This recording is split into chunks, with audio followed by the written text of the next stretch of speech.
បាទសូមជម្រាបសួរក៏ដូចជាសួស្តីទៅកាន់បងប្អូនទាំងអស់គ្នាស្វាគមន៍នៅជាថ្មីមកកាន់ Channel របស់លោកគ្រូថ្ងៃទី5 ខែ 1 ឆ្នាំ 2026 នេះលោកគ្រូមានលេខតម្រុយសម្រាប់បងប្អូនយកទៅលេងកម្សាន្តនៅម៉ោង 4 និងម៉ោង 5 តោះបងប្អូនសម្រាប់បងប្អូនណាដែលមិនទាន់ចុចជីវនឹងចុចមេដៃសូមកុំភ្លេចជួយចុចម្នាក់មួយដើម្បីជាកម្លាំងចិត្តឲ្យលោកគ្រូបន្តធ្វើតម្រុយបែបនេះចែកជូនបងប្អូនលេងកម្សាន្តជារៀងរាល់ថ្ងៃតោះបងប្អូនកុំឲ្យខាត់ពេលវេលាយូរយើងចូលទៅកាន់តម្រុយទាំងអស់គ្នា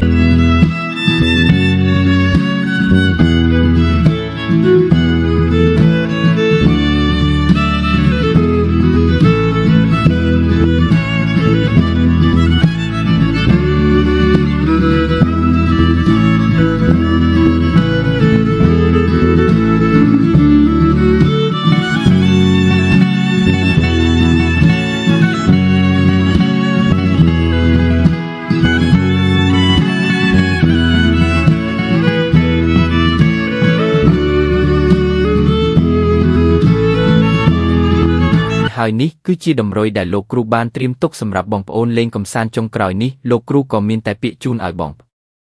អូនទាំងអស់គ្នាសំណាងល្អក្នុងការផ្សងសំណាងនិងរកទទួលទានមានបានគ្រប់គ្នាសូមជម្រាបលា